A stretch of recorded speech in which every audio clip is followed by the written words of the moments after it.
언젠가 어느 목사님의 설교를 들으면서 정말 껄껄껄 웃었던 적이 한 번 있습니다. 그 목사님이 설교를 통해서 이런 이야기를 하시더라고요. 어느 목사님께서 주일 설교를 하시면서 우리 회중들에게 이런 질문을 하셨다고 합니다.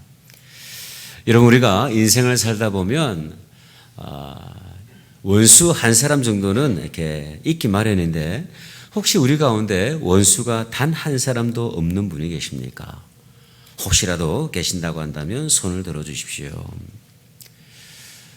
목사님의 예상대로 손을 드는 사람이 하나도 없었습니다. 그런데 잠시 침묵이 흐른 후에 회중석 저 끝에서 앉아 계시던 연세 지긋하신 할아버지 집사님 한 분이 조심스럽게 손을 쫙 올리시더래요. 놀란 목사님께서 그분을 칭찬하시면서 이렇게 말씀하셨습니다. 집사님, 정말 집사님에게는 원수가 없으신가요? 참으로 대단하십니다. 그래서 그 목사님의 말씀에 할아버지 집사님께서 이렇게 답변하셨다 그래요. 웬걸요? 있긴 있었지요. 미운 놈들. 근데 지금은 다 죽었어요.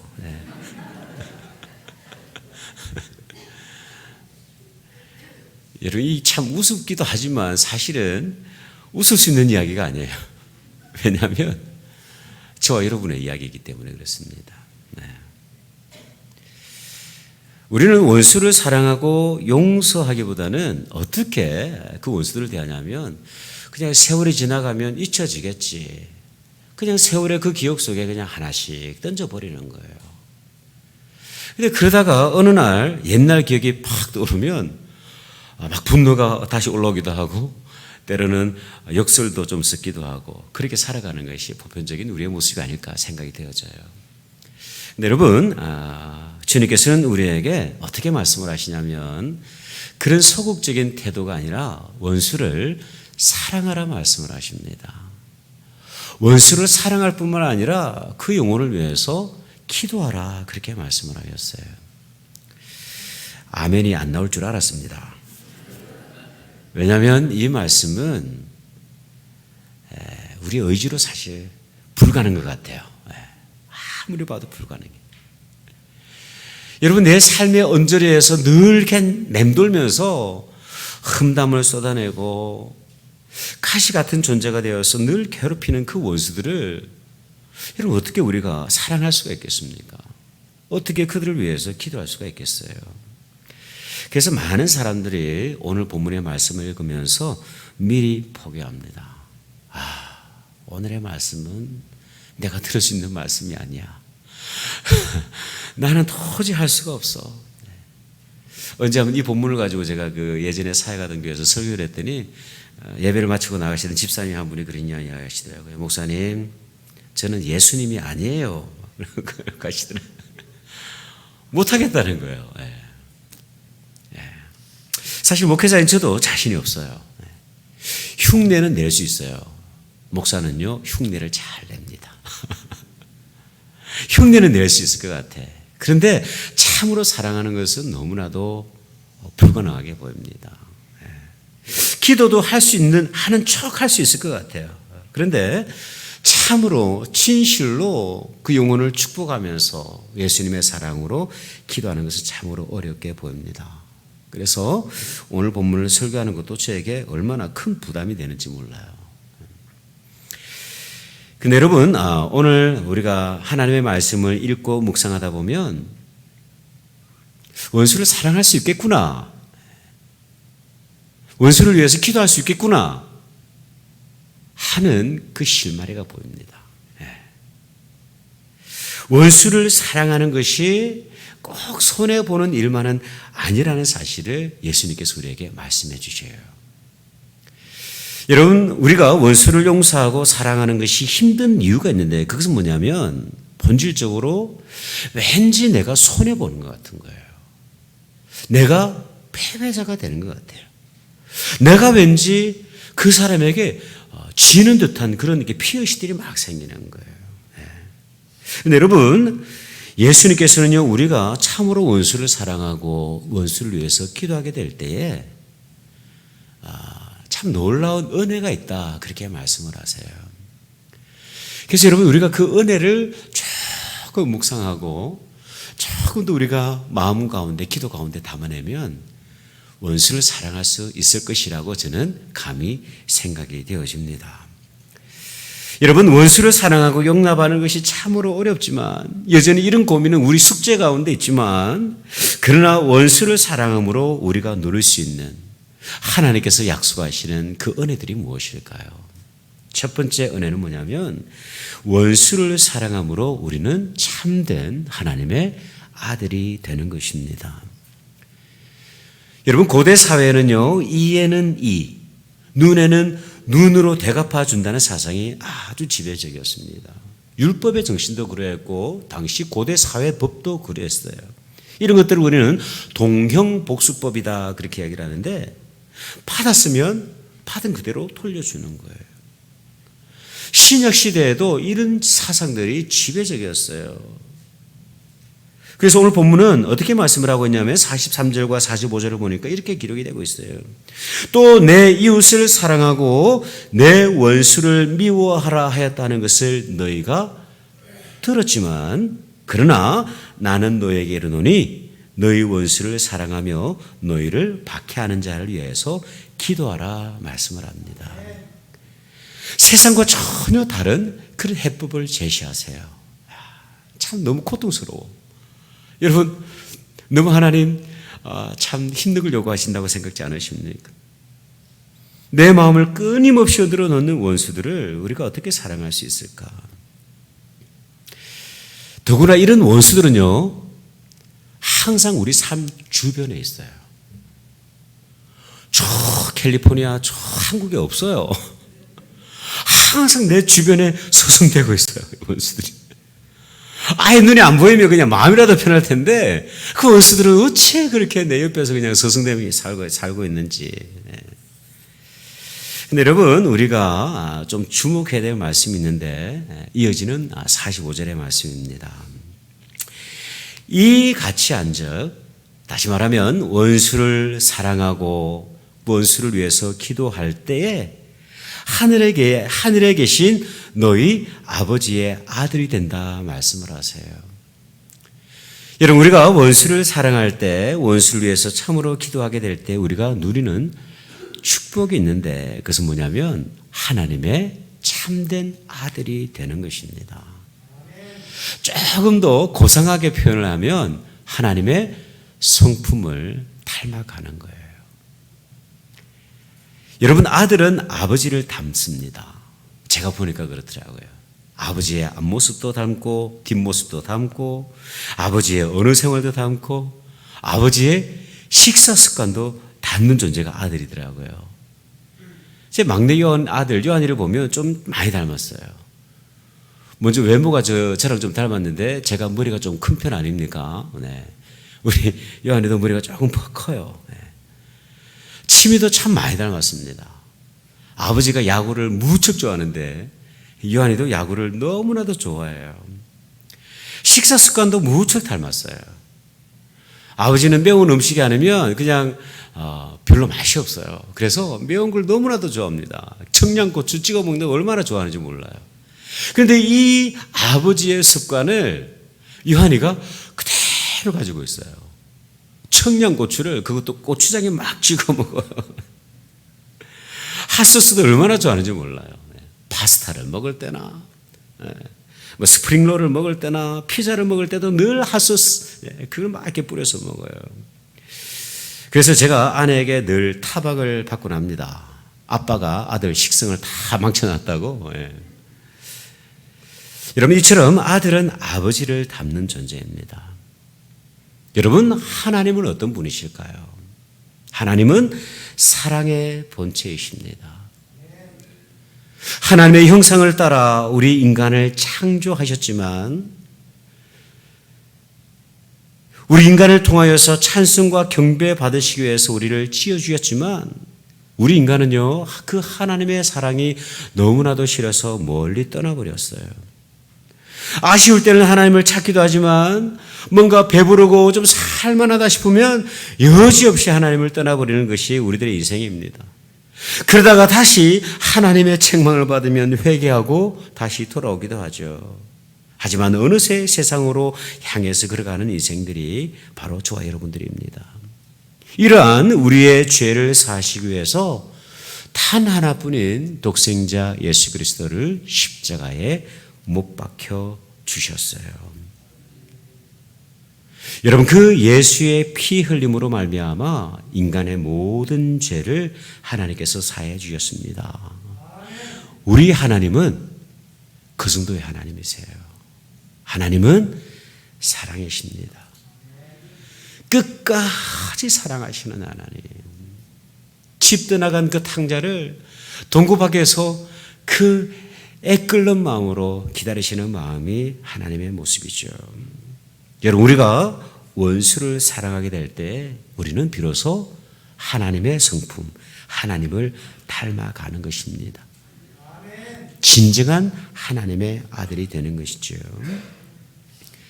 특별히 우리가 좀 주목해 봐야 될 것이 하나가 있는데, 예수님께서 어떤 말씀을 하시냐면, 우리가 미워하는, 그토록 미워하는 그 원수를 예수님은 사랑하신다는 사실이에요. 여러분, 이어지는 기록을 한번 보십시오. 45절의 말씀인데, 이는 우리가 원수를 사랑할 그 이유는 하나님이 그 해를, 저 하늘에 있는 해를 악인과 선인에게 비추시고 비를 의로운 자와 불의한 자에게 내려주십니다. 그렇게 말씀을 합니다. 여러분, 하나님께서는요, 사랑받을 만한 그런 인생만 사랑하시지 않습니다. 하나님을 사랑하고 정말 하나님의 말씀을 따라 살고자 하는 그런 사람들만 사랑하시는 것이 아니라 끊임없이 탕자와 같이 그 하나님의 사랑을 외면하는 그 원수 같은 인생들도 하나님은 사랑하신다는 사실이에요. 하늘의 해를 통일하게 악인과 선인에게 비춰주십니다. 의로운 자와 불의한 자에게 통일한 모습으로 이른 비와 늦은 비를 허락하시는 거예요. 그러므로 원수를 사랑하는 것은 하나님의 마음을 닮아가는 것입니다. 언제가 제가 도미니카에서 사역을 하시던 그 선교사님께서 우리 교회를 이렇게, 제가 섬기던 교회를 방문하셨던 적이 있는데, 그 선교사님께서 선교 보고를 하시면서 참 기가 막힌 이야기 하나를 하시더라고요. 미국에서 단기 선교팀이 와가지고 이렇게 한 일주일 정도 사역을 하시는데, 그 단기 선교팀의 사역을 인도하시던 그 목사님께서 그 도미니카의 어린 아이들을 두고 막 설교를 하셨어요. 어떤 설교를 하셨냐면, 여러분, 하나님께서는 도미니카 어린이들을 사랑하십니다. 그렇게 외쳤어요. 그랬더니 그 자리에 있던 아이들이 정말 큰 소리로 아멘, 아멘 그렇게 외치더라 합니다. 그리고 나서 이 목사님이 또 다른 말씀을 하셨는데, 여러분, 하나님께서는 도미니카 어린이들도 사랑하시지만 이웃나라 IT 어린이들도 사랑하십니다. 그랬더니 아이들이 어떻게 답변했을까요? No! No! 여러분, 아이들이 이렇게 반응한 데는 역사적인 배경이 좀 있어요. 그게 뭐냐면 19세기 초반에 이 도미니카가 한때 IT의 식민지가 되었던 적이 있습니다. 여러분, 우리도 일본의 그 식민지가 되었던 적이 있는데 얼마나 많은 고초와 어려움들을 가졌습니까? 그렇게 식민지로 살아갈 때 이 도미니카 사람들이 얼마나 많은 어려움을 겪었겠어요. 학대받고 고통받는 그런 과정이 있었던 거예요. 그런데 세월이 쭉 흘러가면서 국가 정세가 완전히 뒤바뀌어 버렸습니다. 도미니카는 경제적으로 성장을 했고 IT는 점점 더 후퇴하고 있었어요. 더구나 이 IT의 지진으로 인해서 이 국가 경제가 완전히 마비가 되어버렸어요. 상황이 이렇게 되자 IT에 있던 많은 사람들이 어디로 불법 이주를 하게 됐냐면 도미니카로 이주를 하는 거예요. 그리고 그들이 경영하고 있던 그 사탕수수 농장에서 저임금을 받으면서 노동자로 생활을 하고 있었던 것이죠. 안 그래도 이 IT에 대한 상처가 있었는데 그 IT의 많은 불법 이민자들이 이 도미니카 땅에 와가지고 자신들의 일자리를 막 대신하고 있으니까 이 국가적인 정서가 좋지 않은 거예요. 이런 역사적인 배경을 알고 있던 아이들이 그 IT 아이들에 대해서 정오하는 마음, 원수처럼 생각하는 마음이 그들 가운데도 심겨져 있는 거예요. 심지어 그 어린 아이들이 하나님의 사랑을 입을 수 없는 그런 존재로 그렇게 믿고 있는 거예요. 여러분, 우리 인간의 역사가 어떻게 흘러왔든 간에 변하지 않는 사실이 하나가 있는데, 우리 모두는 하나님의 형상을 입은 피조물이고 하나님 안에서 우리는 여전히 형제와 자매라는 사실입니다. 피부 색깔이 조금 하얗든, 피부 색깔이 조금 검든, 피부 색깔이 조금 누렇든, 저 여러분처럼 우리 모두는 하나님 안에서 하나입니다. 내 영혼의 가시가 되는 그 원수조차도 하나님께서 사랑하시는 자녀라는 사실을 우리는 믿음을 통해서 고백할 수 있어야만 합니다. 여러분, 일본의 대표적인 신학자였던 우치무라 간주라는 분이 참 위대한 그런 신앙 고백을 했던 적이 있어요. 이분이 원수 사랑에 대해서 이런 권면을 했던 적이 있습니다. 너의 원수가 내게 미움의 총을 발사하면 너는 사랑의 대포로 응사하며, 내 원수가 내게 미움의 독잔을 마시게 한다면 너는 그에게 사랑의 홍수로 대항하라. 참으로 위대한 선언 아닙니까? 여러분, 원수를 사랑하는 것이 어렵고 참으로 불가능처럼 느껴지지만, 그러나 우리가 원수를 사랑하게 될 때 우리는요, 하나님을 조금 닮아갈 수가 있어요. 하나님의 성품을 조금 더 닮아갈 수가 있습니다. 그리고 원수를 사랑하게 될 때 궁극적으로 어떤 은혜가 있냐면, 하나님의 마음, 십자가에 자신을 내어주셔야만 했던 그 하나님의 마음을 비로소 우리는 발견하게 되는 거예요. 두 번째, 우리는요, 이 원수를 사랑으로 누릴 수 있는 놀라운 축복이 있는데, 그것은 뭐냐면 천국의 상급입니다. 여러분, 우리는 이 땅에서 단 한 번의 인생을 살게 됩니다. 그 누구도 예외가 없어요. 그리고 이 땅에서의 삶을 마감하는 그날 우리 모두는 하나님 앞에서 행위의 심판을 받게 됩니다. 고린도후서 5장 9절을 보면 이렇게 말씀을 하고 있어요. 그런즉 우리는 몸으로 있든지 떠나든지 주를 기쁘시게 하는 자가 되기를 힘쓰노라.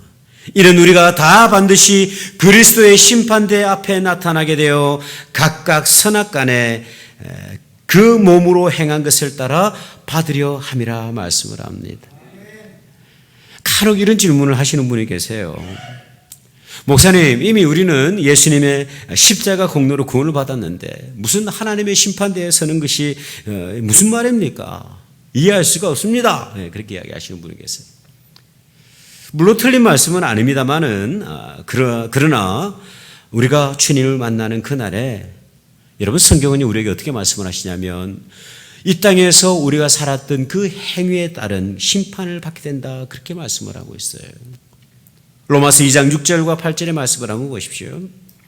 하나님께서 각 사람에게 그 행한 대로 보응하시되 참고 선을 행하여 영광과 존귀와 썩지 아니함을 구하는 자에게는 영생으로 하시고, 오직 당을 지어 진리를 따르지 아니하고 불의를 따르는 자에게는 진노와 분노로 하시리라. 여러분, 오늘 본문을 보면 이어지는 46절과 47절의 말씀을 한번 보세요. 너희가 너희를 사랑하는 자를 사랑하면 무슨 상이 있겠느냐? 세리도 이같이 아니하느냐? 또 너희가 너희 형제에게만 무난하면 남보다 더한 것이 무엇이냐? 이방인들도 그 정도는 하지 않느냐? 여러분, 우리가 나누는 사랑을 보면 참 사랑의 폭이 너무나도 좁아요. 마치 시냇물 같아. 사랑할 만한 사람은 사랑하고 사랑하기 힘든 사람은 그냥 애써 외면하고, 때로는 보이게 보이지 않게 왕따도 시키고 살아가는 것이 우리들의 모습입니다. 때로는 험담을 하기도 하죠.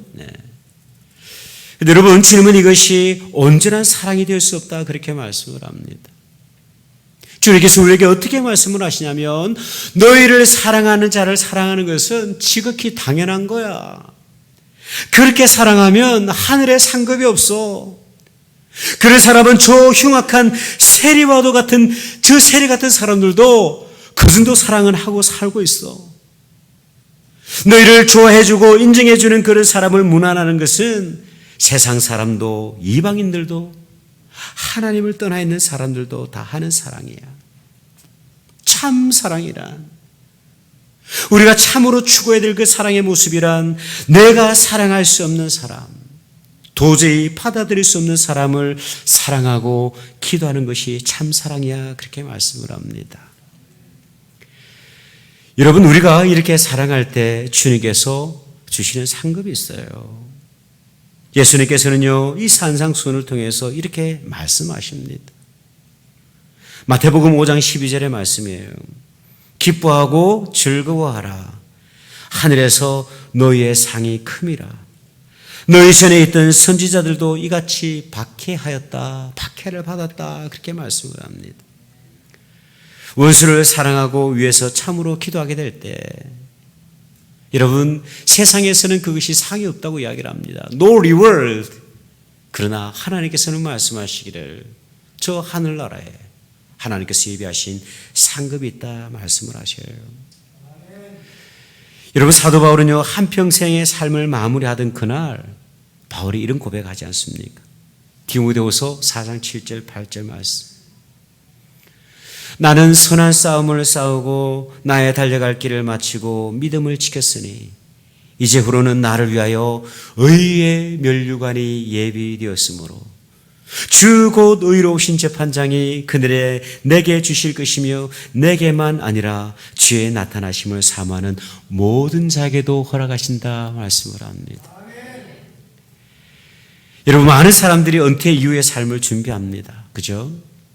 소셜연금도 준비하고, 그것도 좀 부족하다 싶으면 일반 연금도 좀 더 붙고, 때로는 생명보험도 뭐 그렇게 준비할 때가 있어요.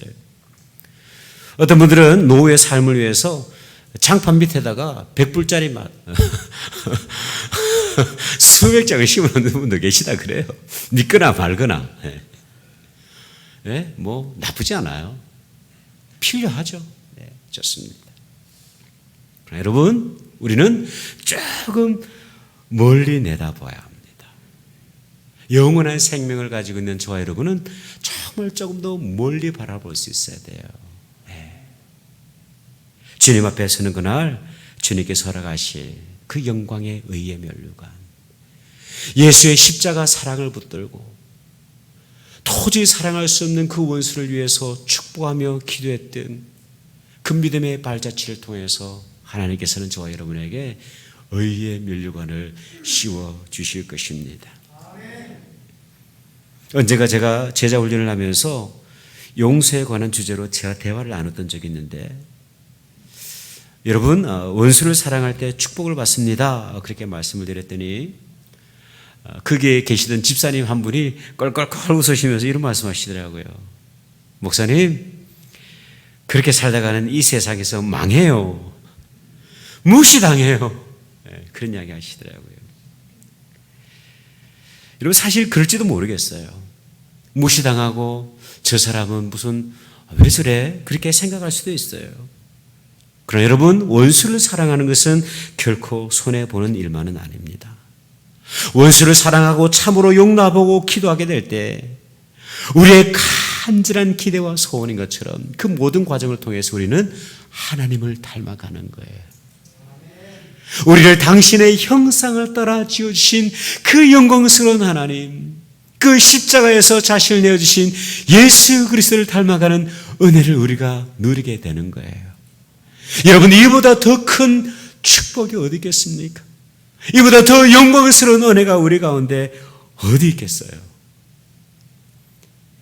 제가 좋아하는 찬양 가운데 이런 가사의 찬양이 있습니다. 원수 사랑 정말 정말 어려워요. 내겐 이웃이 모두 귀찮고 피곤할 뿐이에요. 그러나 주님, 내게 안경 하나를 주세요. 하나님처럼 보이는 그런 눈을 갖고 싶어요.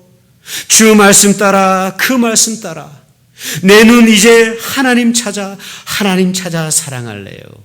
내 눈 이젠 세상을 향해 하나님 찾아 사랑할래요. 여러분 그거 아십니까? 주님께서는요 이미 우리에게 이 안경을 허락해 주셨어요. 저 여러분 다 가지고 있어요. 그 안경이 무엇인지 아십니까? 십자가입니다. 십자가 앞에 서면 도저히 사랑할 수 없을 것 같은 그 원수도 그 십자가 사랑 앞에 우리의 마음이 녹아내립니다. 왜냐하면 먼저 주님께서 나와 같이 흉악한 그 죄를 위해서 저 십자가에서 매달려 돌아가셨기 때문에 그 십자가의 안경을 통해서 우리는 참으로 원수들을 사랑할 수가 있습니다. 어렵고 고통스러운 과정이지만 이 모든 것이 우리를 향하신 하나님의 기대입니다. 그 하나님의 기대를 오늘 우리가 믿음으로 반응하게 될 때에 하나님께서 친히 약속하신 그 영광스러운 영적인 축복들을 마음껏 누리시는 우리 모든 주님의 공동체 되시기를 주님의 이름으로 축원드립니다. 기도하겠습니다.